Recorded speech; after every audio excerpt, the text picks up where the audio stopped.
无人扶我青云志，我自踏雪至山巅。2025上半年已经结束，仙逆凭借18.2亿的有效播放，登顶全网霸屏第一。曾经长期稳坐榜首的斗罗大陆，还有一直表现优秀的斗破苍穹，却在这半年中被频频吐槽。接下来，豆豆就为大家盘点一下上半年的最佳10部国漫。第一部，仙逆。仙逆刚开播时被安排在死亡周一档，几乎全网零宣发，但最后却成为了最大黑马，一路爬上了云和第一。仙逆之所以能够成为顶流，它的剧情不拖沓，节奏紧凑，占了很大一部分原因。并且动漫版仙逆砍掉了很多无意义的感情戏，还有一些价值观不太好的剧情。王林在原著中就是干净利落不拖沓、心狠手辣的人物，而在动漫中他的各种表现更纯粹更爽，角色刻画的非常好，再加上动漫中有非常多的爆燃场面，让很多观众爽得意犹未尽。从目前播出的剧情来看，豆豆认为动漫版仙逆是绝对超越了原著的存在。接下来就看朱雀木的剧情会改编成什么样了。第二部，斗破苍穹年番。斗破年番这半年的表现虽然让豆豆有些无力吐槽，但他凭借15.6亿的播放量，还是能够稳稳占据这个榜单的第2名。斗破 IP 绝对属于大热中的大热，曾经3年之约的制作和交出来的成绩也是大家有目共睹的。年番最开始的制作虽然有些拉胯，但也不至于现在这么垃圾。不说建模重复度有多高，就说最近几集的打斗场景呈现给观众的就是一堆线条互相缠绕，制作上敷衍到不行，剧情改编上也不知道到底想改个啥，人物设定、剧情节奏都拉胯到不行。再加上这2年有很多优秀国漫崛起，观众的流逝也越来越多。据说年番已经把导演给换了，制作经费也大幅增加，希望未来斗破能够越来越好，毕竟是兜兜曾经熬了几个大夜才追平的小说之一。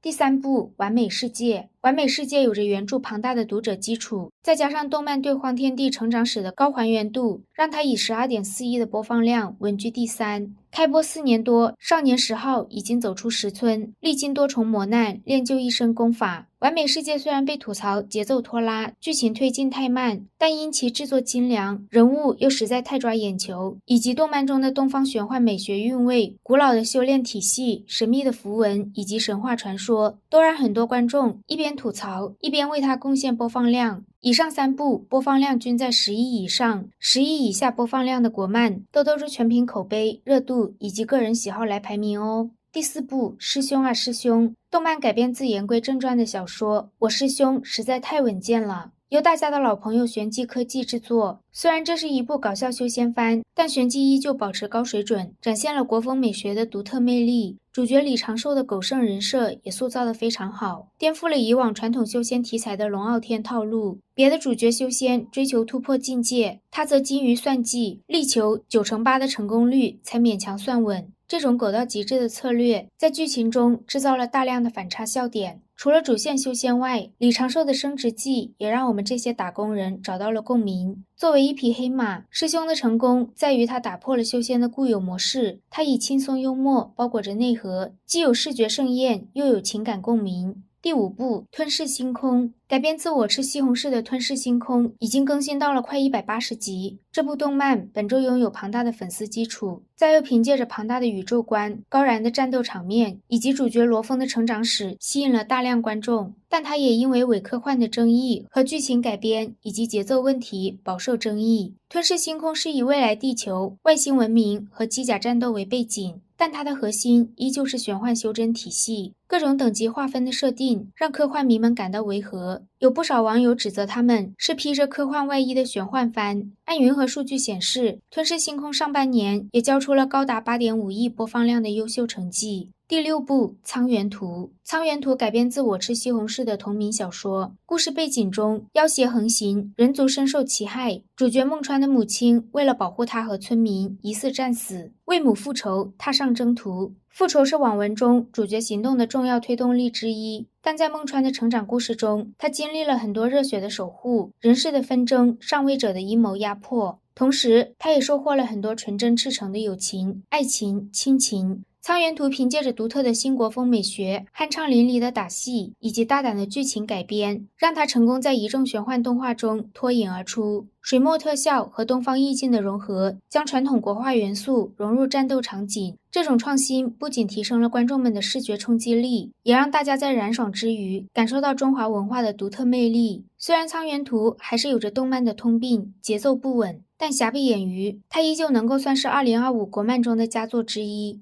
第7部《凡人修仙传》作为 B 站的现象级作品，《凡人修仙传》凭借其原著的庞大粉丝以及动漫的精良制作，收获了大批观众的赞誉。以凡人视角切入主角韩立的修仙之路。韩立出身平凡，也没有逆天的天赋，他只有一颗坚韧不拔、谨慎求道的心。他的理智和谨慎就是他的生存之道。面对强大的对手，他从来都不会硬刚，打不赢那就火速跑。因此江湖人送韩跑跑。也因为这个原因，导致一大部分观众觉得看起来太过憋屈，没有爽点。再加上部分剧情节奏拖拉，支线角色戏份过多，一定程度上影响了观众的追剧体验。后期制作上的稳定性也不太够，但放在整个大市场上来说，《凡人修仙传》还是很不错的。第8部遮天。遮天改编自陈东的同名经典玄幻小说，作为陈东遮天3部曲中的核心篇章，动漫播出至今可以算是低开高走。在竞争如此激烈的2025上半年，它依旧能够拿出7.1亿的播放量。遮天在制作上也越来越精良，简直吊打隔壁的斗破。在剧情上，动漫中的还原度和节奏也把控得不错，各种名场面也都有重点刻画，这一点让观众们看得很爽。但遮天也有明显的短板，他们用了大量的笔墨来展现战斗和特效，对原著中一些暗线铺垫删减过多，削弱了整个故事的厚重感。而且除了主角团以外，其他的配角大多沦为推动剧情的工具人。希望遮天后续能够保持对原著精髓的精准拿捏，真正实现弹指遮天的野望。第9部《斗罗大陆2绝世唐门》。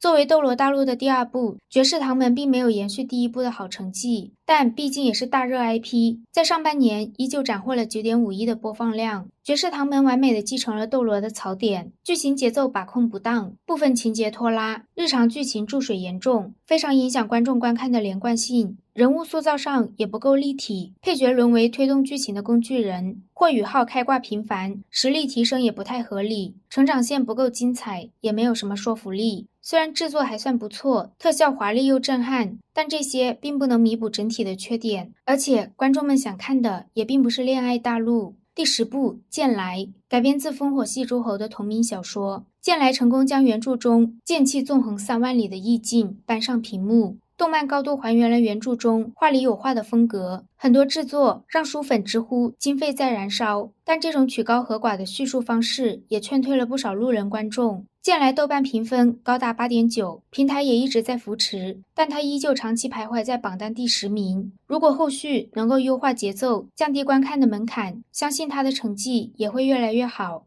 以上这10部国漫在这半年中表现十分优秀，或许有的动漫因为播放平台的限制，播放量并没有特别高，不过这并不能掩盖他们的制作精良，剧情优秀。只要制作方用心，多的是自来水到处安利，而原本高达 9.5 分的斗破却跌到了 5.8 分。这也让资方看到，即便你拥有的是超大 IP， 但只要不认真做项目，观众也不会买账。随着观众审美的多元化，未来我们的国漫市场将会迎来更加激烈的竞争。小伙伴们心中上半年 Top 1是哪一部呢？可以下方评论区留言告诉兜兜哦。好啦，我们下期再见，拜拜。